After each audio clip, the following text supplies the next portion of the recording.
今回は USC パウンド・フォー・パウンドランキングトップ10を紹介します。10位、リリー・プロハースカ。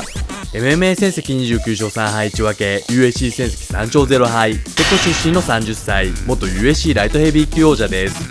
ライジンの旗揚げ大会から参戦し、ライジンライトヘビー級王座を獲得している正真正銘のライジンファイター。伝統派空手、ムエタイベースの強力なスタンドスキルを持ち、飛び膝蹴り、スピニングバックエルボーなど、ファンを沸かせる派手な攻撃でフィニッシュするストライカ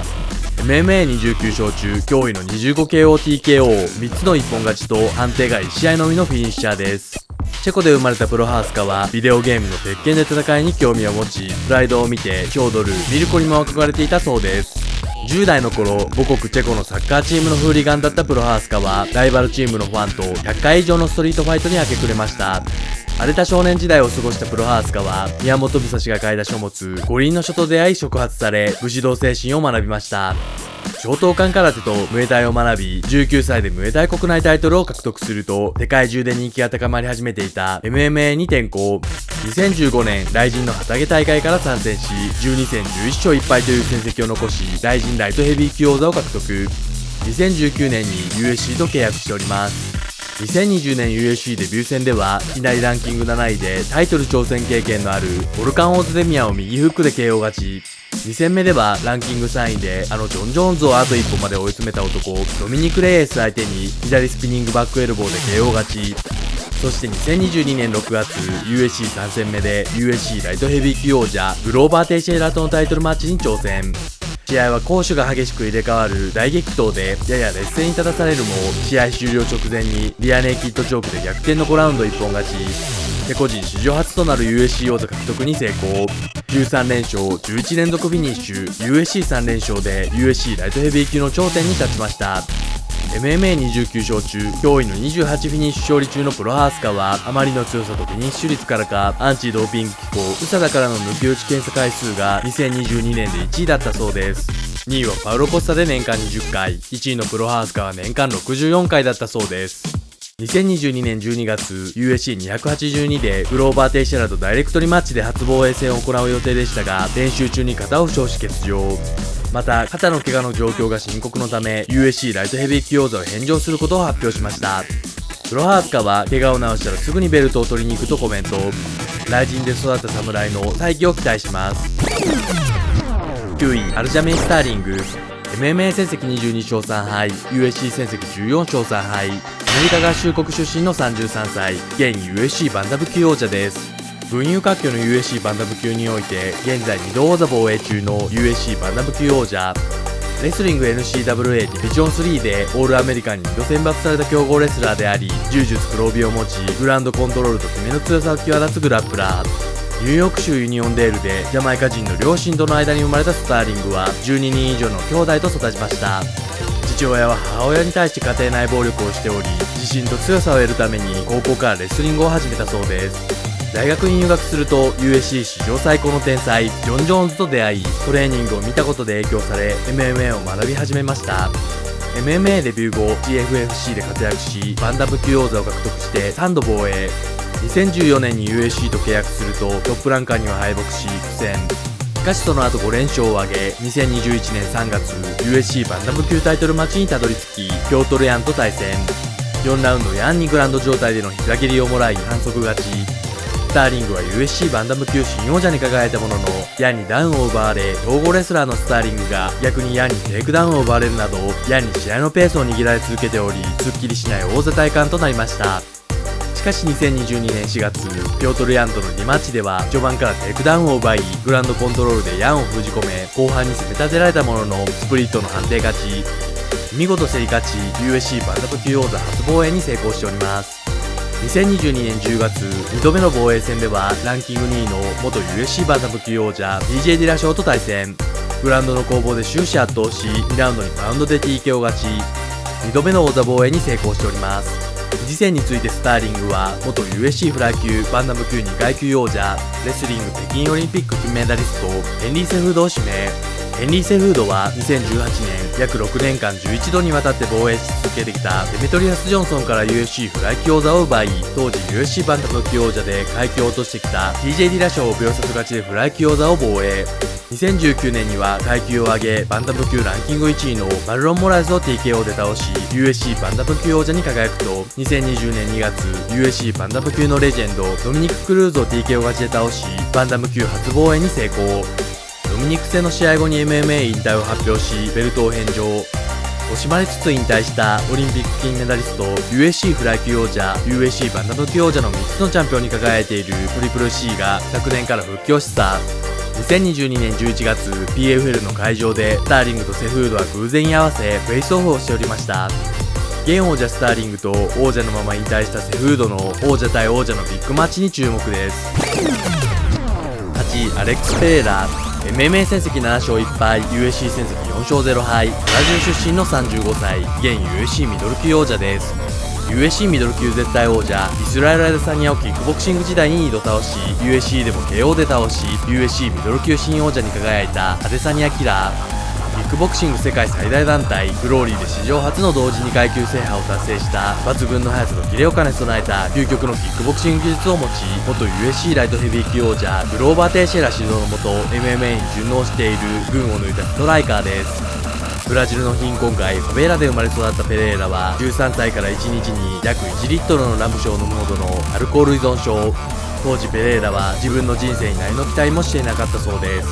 21歳の時アルコール依存症を克服するためにキックボクシングを始めると才能が開花。2016年2017年にはイスラエル・アデサニアとグローリーで2度対戦。1度目は判定勝ちで2度目は左フックで3ラウンド KO 勝ちしております。グローリーでミドル級王座を5度防衛しライトヘビー級でも王座獲得。2020年 MMA に本格転向すると LFA にて1ラウンド左フックで KO 勝ちし2021年11月に UFC と契約。UFC デビュー戦ではアンドレアス・マエカライリスに左飛び膝蹴りで KO 勝ち。2022年3月ブルーノ・シウバに判定勝ちすると2022年7月ランキング4位のロン・ストリクランドと対戦し1ラウンド左フックで KO 勝ち。同大会 UFC276 のメインイベントで出場しミドル級5度目の王座防衛に成功した絶対王者イスラエル・アデサニアから試合後のマイクで因縁の相手であるペレイラが指名されました。そして2022年11月 UFC ミドル級絶対王者イスラエル・アデサニアとのタイトルマッチが決定。キックボクシングで2度倒したアデサニアと今度は MMA にルールを変えて3度目の対戦。1ラウンド終了間際に右ストレートと左フックでぐらつかされるも5ラウンドペレイラの左フックがヒットしぐらついたところに痛撃のスタンドパンチ連打で TKO 勝ち。逆転の TKO 勝ちでペレイラは UFC ミドル級王者に輝いております。絶対王者アデサニアはミドル級で初の敗北を喫しペレイラはアデサニア相手に3度目の勝利。キャリア8戦目 UFC4 戦目という驚異のスピードで UFC の頂点に立つことに成功しております。試合後インスタグラムで次戦もアデサニアを指名。アデサニアキラーアレックス・ペレイラの4度目の仕事に期待です。7位チャールズ・オリベイラ。 MMA 戦績33勝9敗 UFC 戦績21勝9敗、ブラジル出身の33歳、元 UFC ライト級王者です。UFC 最多フィニッシュ勝利記録18勝、最多一本勝利記録15勝、最多パフォーマンスオブザナイト獲得記録12回を保持しており、MMA 戦績29勝0敗の絶対王者ハビブ・ヌルマゴメドフ電撃引退後空位となった対撃戦区を勝ち抜いた元 USC ライト級王者。ブラジリアン柔術黒帯三段の強烈な決めを持ちながらシュートボクセディエゴリマ所属で近年打撃もハイレベルになっており KO 率も増えてきているフィニッシャー。33勝のうち30勝がフィニッシュで勝利しております。ブラジルの貧困街で生まれ育ったオリベイラは子供時代家族と路上でチーズサラダを売りながら生活をしておりました。7歳の時に心雑音とリウマチ熱を発症し歩行困難や体の痛みなどの症状が出るも克服。12歳の頃近くの柔術道場が社会的プログラムの一環として無料でトレーニングを提供していたことを知りブラジリアン柔術を始め後に MMA に転向すると才能を開花し2010年に USC と契約。 USC 参戦後勝ったり負けたりを繰り返すも2018年から覚醒。 USC8 連勝を挙げ2021年5月元ベラトール王者マイケル・チャンドラーを2ラウンド TKO 勝ちで USC ライト級王座を獲得。2021年12月ランキング1位の元 USC ライト級暫定王者ダスティン・ポイエーを3ラウンドリアネイキッドチョーク一本勝ちで USC ライト級王座初防衛に成功。2022年5月、ランキング1位の元 USC ライト級暫定王者ジャスティン・ゲイジーと2度目の防衛戦を行う予定でしたが、オリベイラが 0.5 ポンド体重超過したため王座剥奪。ゲイジーが勝利した場合のみ王座獲得の権利が与えられることとなりましたが、オリベイラが1ラウンドに右ストレートでダウンを奪い、リアネイキッドチョークで一本勝ち。USC ライト級のベルトは剥奪されましたが、最激戦区 USC ライト級トップランカーを一掃し USC11 連勝を挙げ、ハビブ・ヌルマゴメドフ引退後誰もが認める USC ライト級最強ファイターでした。しかしヌルマゴメドフからの刺客イスラム・マカチェフがライト級トップ戦線に出現。2020年10月 USC ライト級王座決定戦としてイスラム・マカチェフと対戦するも2ラウンドにカウンターの右フックでダウンを奪われ肩固めで一本負け、王座獲得に失敗し約4年10ヶ月ぶりの敗戦を喫しております。ブラジルの貧困街で生まれ育ち、勝ったり負けたりと苦労を経験するも諦めずに前へ進み、最激戦区 USC ライト級の頂点に君臨した男の再浮上を期待します。6位、イスラエル・アデサニア。 MMA 戦績23勝2敗、 USC 戦績12勝2敗、ナイジェリア出身の33歳、元 USC ミドル級王者です。花のある見た目と花のあるファイトスタイル、並外れた動体視力と卓越した身体能力から MMA23 勝中 15KOTKO と高いフィニッシュ率、そして高いテイクダウンディフェンス率を誇っております。ナイジェリアのラゴスで生まれたアデサニアは様々な事業を営む実業家の父親と看護師の母親の裕福な家庭で育ちました。子供たちにいい教育を受けさせたいという両親の方針から10歳の時にニュージーランドに移住。ジャッキー・チェーン USC 絶対王者アンデルソン・シウバに影響を受け18歳からムエタイを始め、21歳から現所属のシティキックボクシングでトレーニングを積みました。2011年にプロキックボクシングデビューすると世界最大のキックボクシング団体グローリーにも参戦し、プロキックボクシング戦績75勝5敗1分けという驚異的な戦績を残し、キックボクシングと並行して2012年にプロ MMA デビュー。2018年 MMA 戦績11勝0敗、全て KOTKO 勝利のパーフェクトレコードで USC と契約しております。2019年に USC ミドル級王者に輝き5度防衛、2位ロバート・ビテカイン2度、3位ジャレット・キャノニア、4位マービン・ベッドーリ、5位デレク・ブランソン、6位パウロ・コスタに勝利しており USC ミドル級トップランカーを一掃。 USC ミドル級に相手がいなくなっておりました。そこでアデサニアにとってキックボクシング時代に2度敗北を喫している因縁の相手アレックス・ペレラが出現。2022年11月、アレックス・ペレラと6度目の防衛戦をするも5ラウンドにペレラの左フックがヒットし逆転の TKO 負けで王座陥落。ミドル級で初の敗北を喫しております。 MMA のレベルが何段階も上がり王座防衛が以前と比べてより厳しくなっている状況で一時代を築いた MMA 最高のストライカーの逆襲撃を期待します。5位、フランシス・ガヌー。 MMA 戦績17勝3敗、 USC 戦績12勝2敗、カメルーン出身の36歳、元 USC ヘビー級王者です。今までの MMA の歴史の中でも群を抜いて驚異的な破壊力を持ち、化け物しかいない USC の中でも最も人間離れをしたストライカー。 USC パフォーマンスインスティテュートでガヌーのパンチ力を計測したところ、これまでキックボクサーのタイロン・スコーンが保持していた世界記録を更新し、ファミリーカーで跳ねられるのと同様のパンチ力 92.84 馬力を記録しております。カメルーンの貧しい家庭に生まれたガヌーは家計を助けるため12歳から危険が伴う砂の採取場で働いていたそうです。22歳の時ボクシングのトレーニングを始めるもカメルーンで成功のチャンスを得るのは難しいと考え、ボクシングを学んで大金を稼ごうとフランスのパリへ渡ることを決意。お金を持たないまま徒歩とボートだけでモロッコ、スペインを経由し26歳の時にフランスに渡ったそうです。しかし住むところもお金もなく頼る知人もいなかったガヌーはパリの路上でホームレス生活をしジムに飛び込みで交渉。そこで MMA ジムと出会うとジムのオーナーに素質を見込まれてその日から MMA のトレーニングを始めたそうです。2015年に UFC 参戦後とてつもない強さでタイトルマッチにたどり着くもスティーペ・ミオシッチに MMA の厳しさを味わわされ王座獲得には失敗。しかしその後覚醒し当時ランキング3位のカーティス・ブレイズに45秒 TKO 勝ち、元ヘビー級王者ケイン・ベラスケスに26秒 KO 勝ち、元ヘビー級王者ジュニオル・ドス・サントスに71秒 TKO 勝ち、当時 USC4 連続 KO 中のジャルジーニョ・ホーゼンストライクに20秒 KO 勝ちと4連続秒殺勝利でタイトルマッチ挑戦権を獲得。2021年3月 USC ヘビー級絶対王者スティーペ・ミオシッチと再戦し今まで見せてこなかったフルパワーを駆使したレスリング力を見せ最後は2ラウンド KO 勝ち、人類最強の称号 USC ヘビー級王者に輝いております。2022年1月初の防衛戦として MMA 戦績10勝無敗の USC 暫定王者ジルル・ガーンと対戦。元キックボクサーであるシリル・ガーヌの代議に苦戦したものの、3ラウンドからはテイクダウンを狙う戦術に切り替え5ラウンド判定勝ち。ガヌーは MMA ファイターとしての新たな一面を見せ、王座の初防衛に成功しております。また試合後のインタビューで、試合の3週間前に膝の内側側副靭帯を完全断裂、内側室外大腿靭帯を断裂、前十字靭帯を損傷と診断を受け、医者から説得され欠場寸前だったことを告白。ガヌーは2022年3月に手術を受け、現在リハビリ中。2022年11月末にはキックの練習を再開した動画がアップされております。またガヌーは USC との間で契約問題を抱えており、金銭面など USC の待遇に納得していないガヌーは USC との話し合いの決着はついてないようでした。しかし2023年1月15日 USC は3月の USC285 で USC ヘビー級王座決定戦として USC 史上最高の天才ジョン・ジョーンズ対1位シリル・ガーヌが行われることを発表。 USC 代表デイナ・ホワイトはガヌーが USC との新しい契約で合意に至らなかったことと USC ヘビー級王座が返上されたことを発表。ガヌーは私たちが契約に至らなかった2人目の男だ。ヒョードルとガヌー、私たちは彼に契約を取ってもらうためにできる限りのことをした。我々は彼に USC 史上ヘビー級最高額の契約を提示したが、彼はそれを断ったと説明。人類最強の USC 離脱は残念としか言いようがないですが、今後のガヌーの活躍に期待します。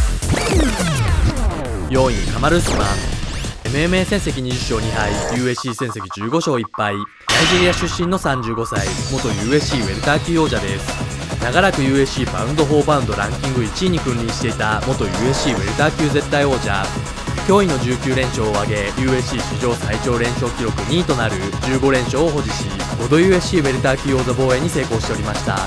長いリーチから繰り出される破壊力抜群の打撃と驚異的なフィジカル、5ラウンドをフルに動き続ける無尽蔵のスタミナ、すごいケージレスリングと柔術黒帯を持つ確かなグラウンド技術でトップコントロールして相手を完封。王座陥落するまでテイクダウンディフェンス率 100% というキャリアにおいてテイクダウンを奪われたことは一度もなかった全局面で圧倒的な強さを持っております。ナイジェリアで生まれ育ったウスマンは8歳の時に父親の仕事の都合上家族全員でアメリカに移住。高校からレスリングを始め、大学時代は NCAA ディビジョン2で優勝し、オールアメリカに3度選出され44勝1敗の記録を残し、レスリングで輝かしい成績を収めました。また大学時代にはベンチプレスを約163キロ、スクワットを約226キロ上げることができたそうです。大学卒業後 MMA を始め、2012年に MMA プロデビュー。2015年 USC 契約をかけたリアリティショー The Ultimate Fighter シーズン21で優勝し USC と契約。 USC 契約後9連勝を挙げ、2019年3月4度王座防衛中で4年間負けなしだった絶対王者カイロン・ウッドリーを完封し、アフリカ出身者およびナイジェリア人史上初の USC 王者に輝いております。 USC の悪党コルビー・コビントを2度、世界最強の不良ホルヘ・マズビダルを2度、ウスマンの元チームメイトギルバート・バーンズ相手に5度王座防衛に成功し、ウェルター級無双状態。そして2022年8月6度目の王座防衛戦として元リアルギャングレオン・エドワーズと6年8ヶ月ぶりの再戦。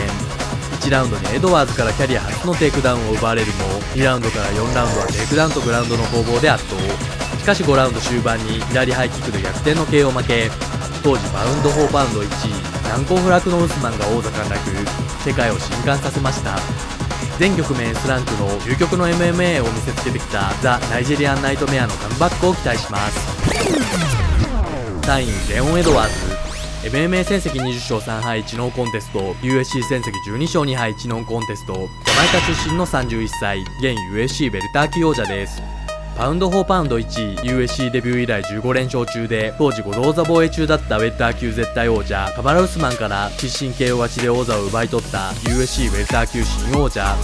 長い手足を生かしたスピードと破壊力のある打撃を持ちながら組で競り勝つ試合もできる、全てにおいてレベルの高いオールラウンダー。ジャマイカの首都キングストンの貧困な家庭で生まれ育ったエドワーズは、ギャングリーダーだった父親の都合で9歳の時にイギリスに移住。そしてエドワーズが13歳の時、ヤングだった父親がナイトクラブで金銭トラブルの末銃で殺される事件が発生。このショッキングすぎる出来事がエドワーズの道を外すきっかけとなり、エドワーズはギャングに加入。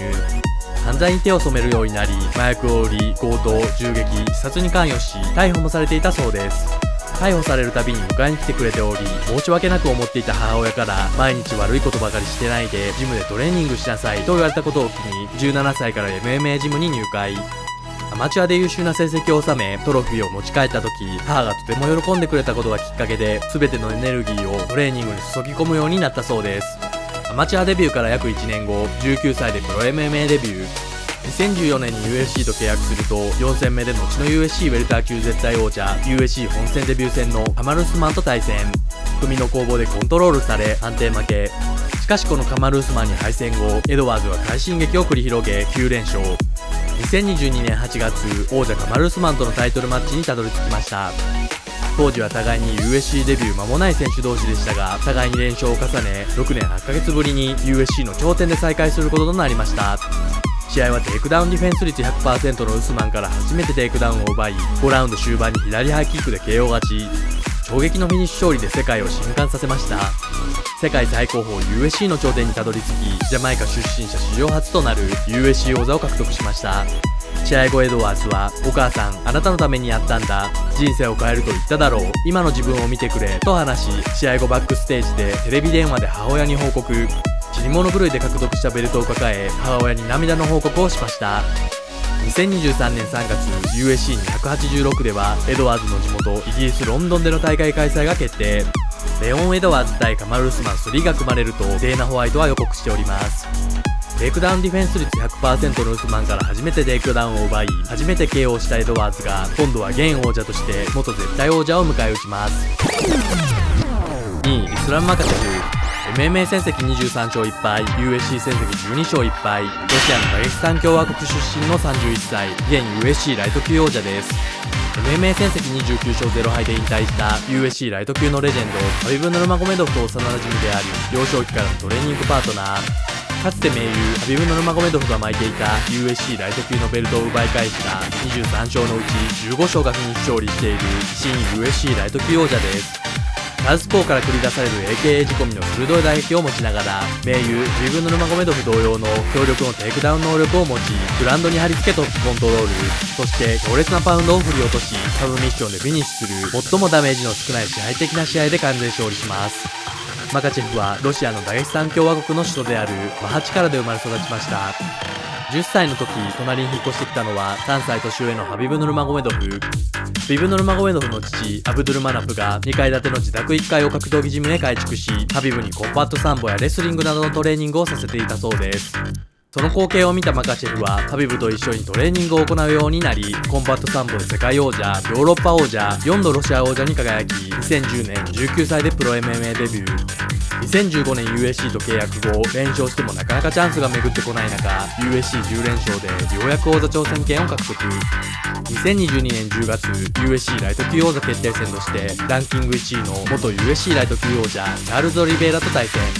2ラウンドにブラジリアン柔術黒帯3段のオリベイラから肩固めでタップを奪い一本勝ち。 USC11 連勝で USC ライト級新王者に輝きました。ロシアのダゲスタン共和国で10歳からヌルマゴメドフの父に鍛え上げられたマカチェフは、幼少期からの盟友ハビブがかつて巻いていた USC ライト級のベルトを奪い返すことに成功。次なる目標はパウンド・フォー・パウンドのナンバーワンチャンピオンになることだと明言。ハビブ・ヌルマゴメドフからの資格がハビブ同様パウンド・フォー・パウンド1位を目指します。1位、アレクサンダー・ボルカノフスキー。MMA 戦績25勝1敗、USC 戦績12勝0敗、オーストラリア出身の34歳、現 USC フェザー級王者です。現在世界最高峰 USC のパウンド・フォー・パウンド1位に君臨している正真正銘のキング・オブ・キングス。現在驚異の22連勝中であり、 USC フェザー級王座を4度防衛中。試合をするたびに全局面で穴のなさを見せつけており、長期政権を感じさせている USC フェザー級絶対王者です。強烈なローキックとフック系のパンチから繰り出されるコンビネーション、そして強靭なフィジカルから繰り出される強力なテイクダウンからのグラウンド&パウンドを武器に、無尽蔵のスタミナから常に攻め続けるオールラウンダー。ボルカノフスキーは幼少期からグレコローマンレスリングをはじめ、12歳で国内タイトルを獲得。しかし14歳でレスリングをやめ、ラグビーに転向。高校卒業後はセミプロラグビーリーグで活躍し、2010年にはリーグのベストプレイヤーを受賞。2011年にはチームの優勝に貢献し、最優秀選手に選ばれるなど、ラグビーで素晴らしい成績を収めました。ラグビーのオフシーズン中にコンディション管理のため MMA のトレーニングを始めたことがきっかけで MMA に熱中し、ラグビーをやめて格闘家になることを決意。ラグビー時代は体重が97キロあったこともあり、アマチュアではミドル級で試合を行い、プロ転向後ウェルター級、ライト級、フェザー級と徐々に階級を落とし、各階級様々な MMA 団体で計6つのベルトを獲得しました。2016年に USC と契約すると、2019年12月、当時3度王座防衛中の絶対王者マックス・ホロウェイから USC フェザー級王座を奪い、2020年7月のダイレクトリマッチでも防衛。2021年9月、2度目の防衛戦ではランキング2位のブレイシー柔術継承者ブライアン・オルテガと対戦。3ラウンドにギロチンチョークと三角締めを完全に決められた状態から脱出し、スタンド、グラウンドともに終始優勢に立って判定勝ちで2度目の王座防衛に成功。2022年4月、3度目の防衛戦ではランキング4位のコリアンゾンビジョン・チャンソンと対戦。スタンドで終始圧倒し、3ラウンド終盤に右ストレートでダウンを奪い、パウンドでストップ寸前まで追い込み、4ラウンド序盤にワンツーの2連発で TKO 勝ちで3度目の王座防衛に成功。2022年7月、ランキング1位のマックス・ホロウェイと3度目の対戦。過去2回の対戦は一進一退の攻防を繰り広げておりましたが、今回は実力の差を大きく見せ、スタンドの攻防で終始圧倒して判定勝ち、4度目の王座防衛に成功しております。USC フェザー級上位選手を一掃し、頭一つ抜けているボルカノフスキーは試合後の会見で2階級制覇を示唆。次なる目標として USC ライト級王座を視野に入れておりました。2022年10月、イスラム・マカチェフは USC 新ライト級王座獲得後、試合後のマイクでボルカノフスキーを指名。2023年2月、オーストラリア大会でぜひパウンド・フォー・パウンドをかけて戦おうと話し、握手を交わしました。そして2023年2月、USC284 のメインイベントで USC ライト級タイトルマッチ、イスラム・マカチェフ対アレクサンダー・ボルカノフスキーのチャンプ対チャンプのビッグマッチが決定。 USC パウンド・フォー・パウンド1位決定戦が行われます。絶対王者が次々と陥落し、より UFC の厳しさと絶対的なものはないことを痛感させられた2022年。いきなり階級を超えた世界が注目するパウンド・フォー・パウンド1位決定戦が行われる2023年も USC に目が離せません。以上です。いいね、評価、チャンネル登録、コメントよろしくお願いします。